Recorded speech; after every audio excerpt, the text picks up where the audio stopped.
এই নাও। নারকেল? হ্যাঁ গো, বাড়ুজ্যেদের এই উঁচু নারকেল গাছটাতে কেউ তো উঠতে পারে না। আজ আমি উঠে নারকেল পেড়ে দিয়েছি বলে আমাকে একটা দিয়েছে। ও গগন, এভাবে যে আর চলে না বাছা। কি করবো পিসি, আমাদের তো জমি জমাও নেই। আমারও আর খাটাখাটনির শক্তি নেই বাছা। হ্যাঁ পিসি, আমি কালই আবার কাজের সন্ধানে বেরোবো, যদি কেউ কাজ দেয়।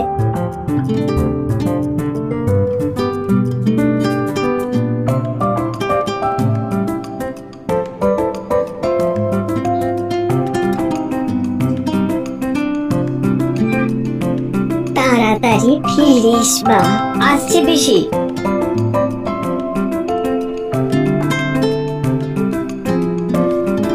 মজুর লাগবে গো, মজুর। দাদা, দাদা একটা কাজ দেবেন? না না, কাজ নেই, কাজ নেই। আমি যে কোনো কাজ করতে পারবো। আরে বললাম তো কাজ নেই, যাও এখান থেকে যাও। এভাবেই গগন এখানে যায় সেখানে যায়, কিন্তু কোথাও কোনো কাজ পায় না। হাঁটতে হাঁটতে এসে শেষে সে পৌঁছয় এক মরুভূমির দেশে। বাপরে, এ কোথায় এলাম? চারিদিকে খালি বালি আর বালি। না, হতাশ হলে তো হবে না, যে করেই হোক আমাকে একটা কাজ জোগাড় করতেই হবে।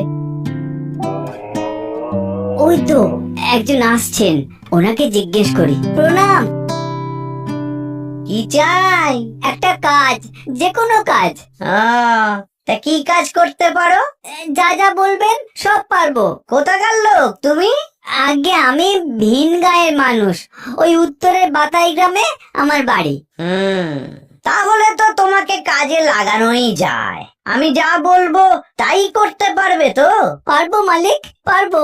বাবা বাবা, বেশ বেশ বেশ বেশ। চলো তাহলে, এসো এসো, আমার পেছন পেছন এসো।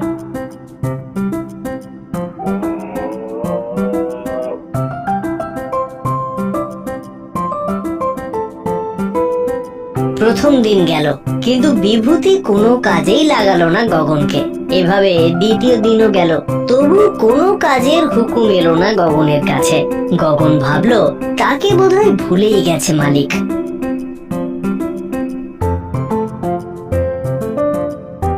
এত ভালো ভালো খাবার, তাও আবার চাকরের জন্য।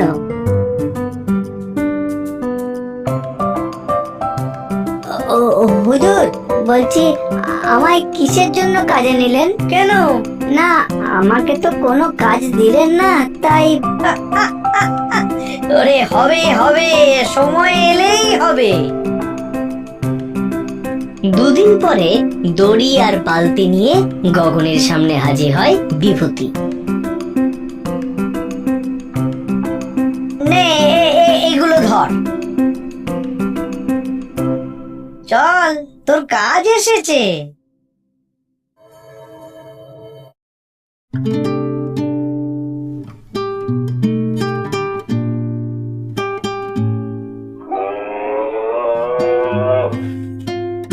উট এসে থামলো একটি কুয়োর সামনে।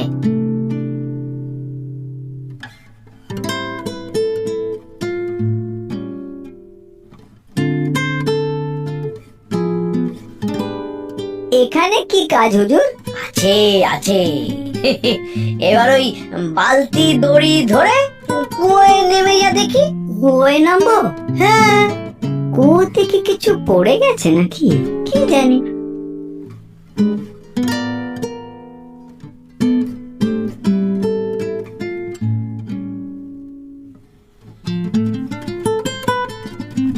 বাপরে, এ তো একেবারে ধনরত্নে ভরা কুয়ো। নেমেছিস? হ্যাঁ হুজুর। আচ্ছা দে দে দে, এবার বালতি করে যতটা পারিস ওগুলো ভরে দে। হ্যাঁ হ্যাঁ হুজুর, দিচ্ছি।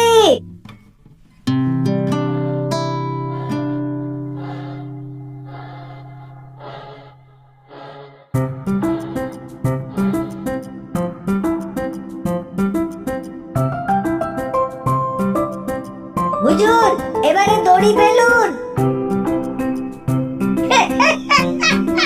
কিসের দড়ি? আগে আমি উঠবো তো। এই চারপাশটা ভালো করে দেখেছিস? হ্যাঁ? ও বাবা গো, এগুলো কি? কিসের হাড়? মানুষের। ওই কুয়োয় একবার যে নামে না, সে আর উপরে উঠতে পারে না, বুঝলি? একে বলে মরণ কূপ। হুজুর, হুজুর এমন করবেন না হুজুর। আমার বিধবা পিসি আমার জন্য বাড়িতে অপেক্ষা করছে। তার কি করবি বল? তুইও মরবি, আর সেও তোর পথ চেয়ে বসে থাকতে থাকতে একদিন মরে যাবে। এমন করবেন না, আপনি যা বলবেন আমি তাই করব। আমাকে তুলুন হুজুর। না না না, তোর কথায় বিশ্বাস করে আমি আমার এই গুপ্তধনের কুয়োর গুপ্তধন লোককে বিলিয়ে দিই আর কি। হ্যাঁ, চলি রে।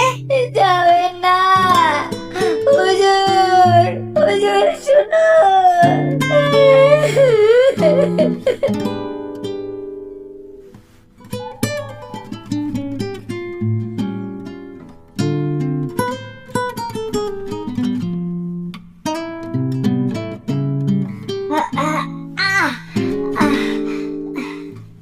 না না, আমাকে উপরে উঠতেই হবে, যে করেই হোক। গগন, গগন তুই মনে কর, তুই কিভাবে উঁচু নারকেল গাছে উঠতিস। মনে কর গগন, ভয় কিসের? তুই পারবি, পারবি, তুই পারবি।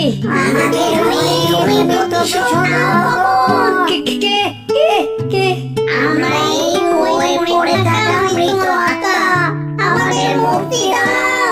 আমাকে পারতেই হবে, পারতেই হবে। হ্যাঁ হ্যাঁ, পারবোই।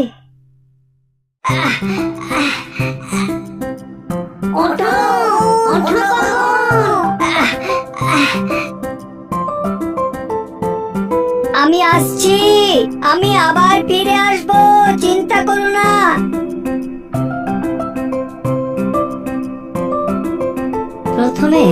প্রথমে আমি যে আমি নয় সেটা বোঝাতে হবে, কিন্তু কিভাবে? গগন ভাবতে থাকে কিভাবে নিজের পরিবর্তন করা যায়। হঠাৎ দূরে শুনতে পায় যাত্রার আওয়াজ।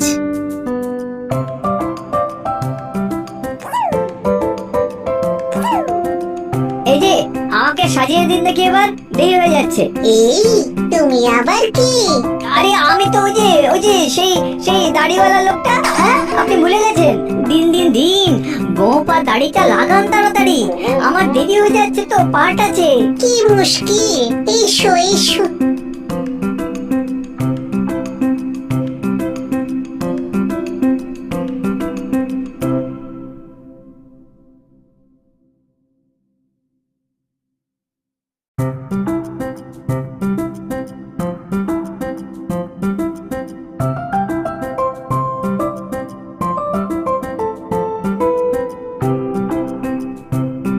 মজুর নেবেন হুজুর? মজুর?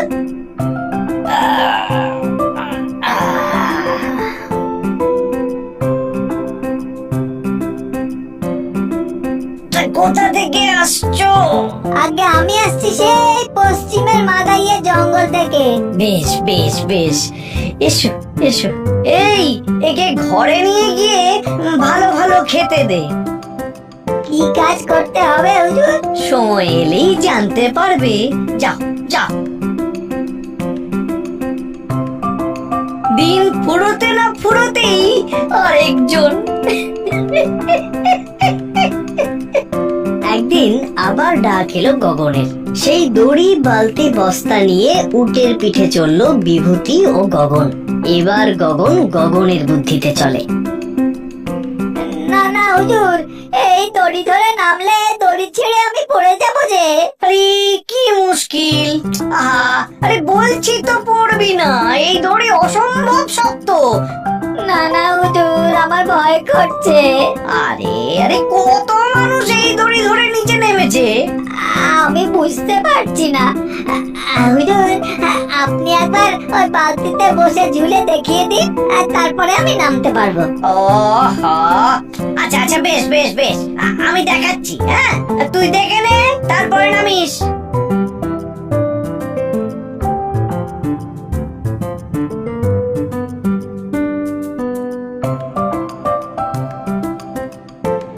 নেমেছেন হুজুর? নে, এবার টেনে তোল।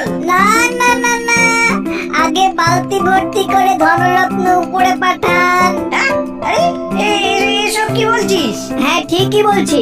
আপনি সবাইকে এভাবেই কুয়োর তলায় নামিয়ে দেন, আর তারপরে তোলেন না, আমি জানি। নিন নিন নিন, বালতিটা ভরে তুলুন। ওরে, আমি দিচ্ছি দিচ্ছি, তুই আমাকে তোল। আগে ধনরত্ন, তারপর আপনি। তুলুন তুলুন তুলুন।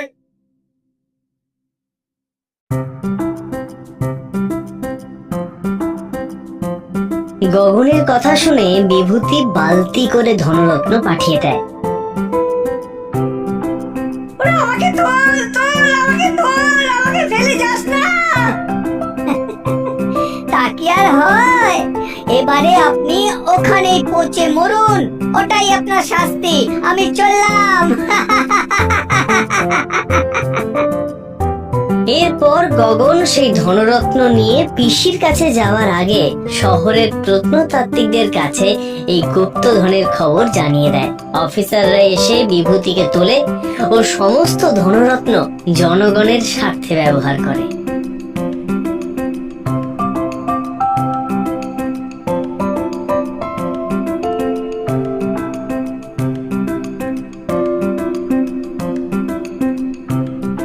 পিসি, পিসি, পিসি, আর কাজ খুঁজতে হবে না। এই দেখো। ওরে বাবা রে, হ্যাঁ রে, এসব কোথায় পেলি? আরে সব বলবো, এখন তো চলো। খুব খিদে পেয়েছে গো, খেতে দেবে চলো। চ চ চ, আমাদের দুঃখের দিন এবার ঘুচলো, কি বল বাবা? হ্যাঁ গো হ্যাঁ।